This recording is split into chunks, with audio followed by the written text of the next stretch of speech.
Alors, je te propose de parler encore d'une nouveauté, une nouveauté puisque tu viens d'écrire un livre qui va sortir dans les toutes prochaines semaines, a priori, une approche chrétienne des arts, cours de récréation au champ de bataille. Donc ça, c'est vraiment, tu as écrit déjà plusieurs livres sur l'évangélisation, sur l'implantation d'églises. Alors, pourquoi avoir écrit ce livre sur les arts? Bon, d'abord parce que presque tous mes livres ont à peu près la même pensée, c'est l'interface entre l'Évangile et le monde, quelque part. Donc là, c'est un peu plus spécifique.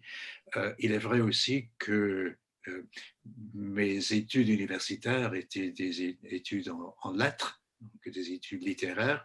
Donc j'ai toujours été assez sensibilisé à tout le côté artistique, au moins littéraire, mais pour mon plaisir personnel. Donc j'aime beaucoup euh, les, les galeries d'art, j'aime beaucoup les concerts, j'ai des goûts musicaux assez éclectiques, donc même si ma préférence c'est Bach et les blues, donc voilà, déjà assez. Mais donc pourquoi ce livre? C'est pour que les chrétiens d'abord comprennent les arts. Donc il y a 5 parties dans ce livre, et les 2 premières parties, je ne parle même pas en tant que chrétien, à la limite. J'explique qu'est-ce qu'une œuvre d'art et qu'est-ce qu'une œuvre d'art peut nous apporter. Et ayant vu cela, je dis, alors nous, en tant que chrétiens, qu'est-ce qu'on fait? Et donc, puisque aujourd'hui, les arts sont presque la religion des gens. Euh, Avant la pandémie, des milliers de personnes qui se pressaient au Louvre ou ailleurs pour une exposition, le nombre de personnes qui regardent, qui vont dans des concerts. Mais je peux dire la même chose aujourd'hui, même en confinement, les séries que l'on regarde sur Netflix ou ailleurs, donc c'est artistique aussi. Hein. Donc, alors, comment nous, en tant que chrétiens, on réagit face à cela? Alors, l'art européen a été façonné, inspiré pendant des siècles par la foi chrétienne. Aujourd'hui, en quoi le domaine des arts reste important pour nos églises? On est effectivement peut-être très en retrait aujourd'hui par rapport à l'art contemporain ou à ce qui se fait aujourd'hui. Pourquoi est-ce important? Pourquoi est-ce si important pour nos églises? Bon, on est un peu en retrait, mais cela me réjouit quand même qu'il y ait quand même de plus en plus d'artistes. Il y a le réseau des arts mis en place par les GMU, par exemple, en parallèle au réseau des scientifiques évangéliques ou des sciences humaines que j'anime, etc.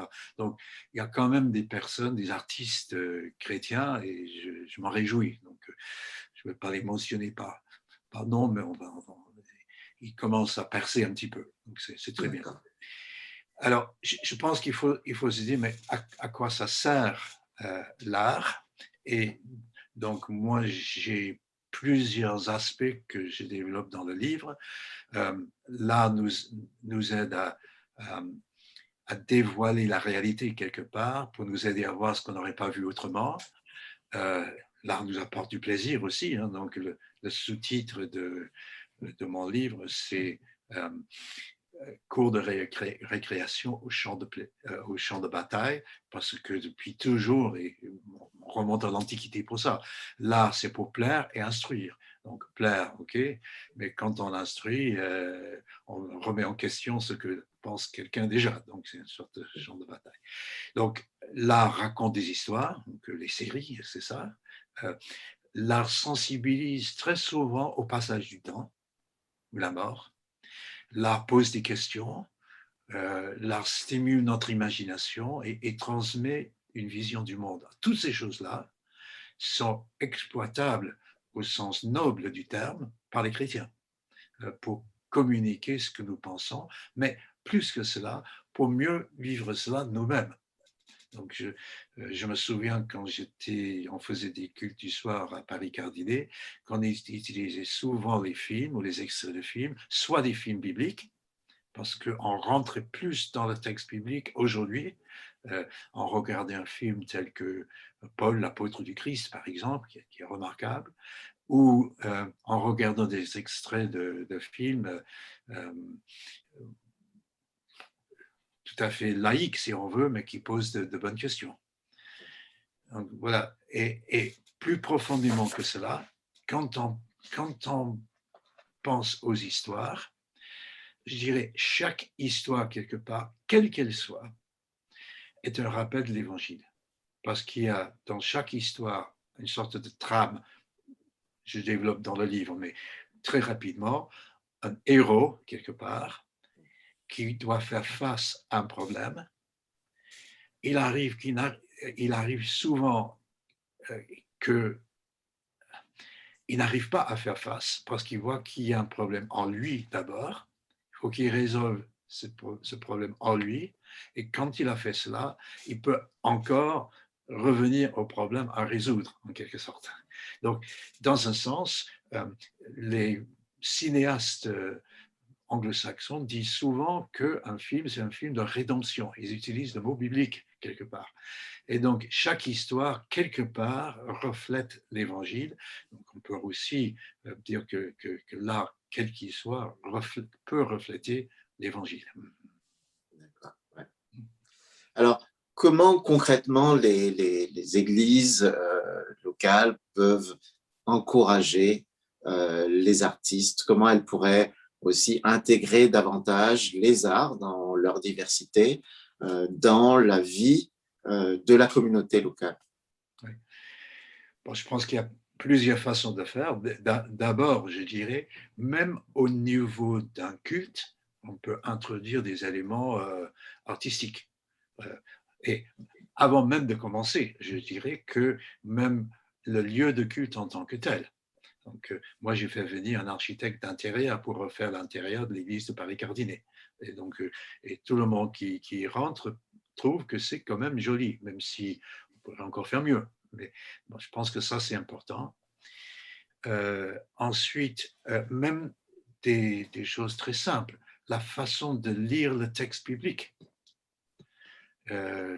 pendant le culte peut être artistique dans le sens noble, ou on peut le faire à plusieurs voix.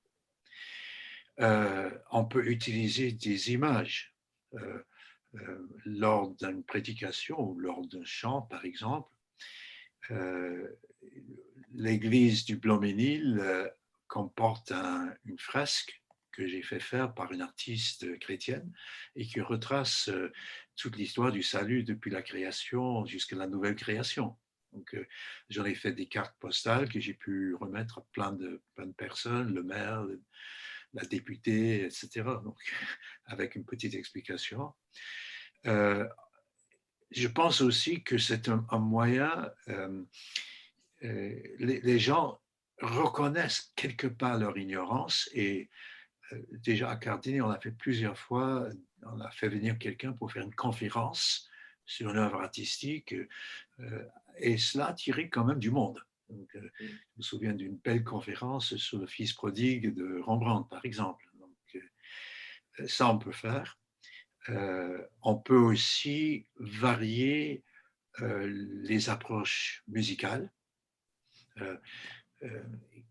Là encore, je reviens à mon expérience à Cardinet. Chaque Noël, on a demandé à une chorale laïque qui répétait dans notre lieu de culte à venir nous chanter pour la fête de Noël. Ils chantaient souvent la musique plutôt classique ou les chants de Noël du Moyen-Âge, etc. C'était un autre style. Et je voyais même les enfants qui n'avaient jamais les yeux écarquillés devant cette chorale qui chante. Donc, et c'était vraiment, ça nous a apporté quelque chose. Et puis, on a commencé à cheminer avec les membres de la chorale qui étaient un peu méfiantes au début, mais après, discuter avec nous. Donc, il y a plusieurs choses que l'on peut faire pour utiliser les arts, à la fois pour encourager les chrétiens, cela peut approfondir leur vie chrétienne, mais aussi comme pour toucher les non-chrétiens également. D'accord. Donc, une approche chrétienne des arts, cours de récréation ou champ de bataille. Donc, on attend avec impatience de pouvoir découvrir ce livre qui, d'ailleurs, sera aussi beau, le livre lui-même, artistiquement réfléchi et conçu. Donc, le livre sort bientôt aux éditions Excelsis.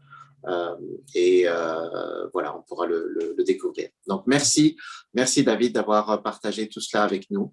Et puis, j'espère que sur l'un ou l'autre sujet, ceux qui regardent ce podcast auront envie de creuser, d'aller un peu plus loin pour apprendre et pour que nous puissions ensemble être voilà, de meilleurs témoins de notre Seigneur pour apporter la beauté de l'Évangile à notre monde contemporain.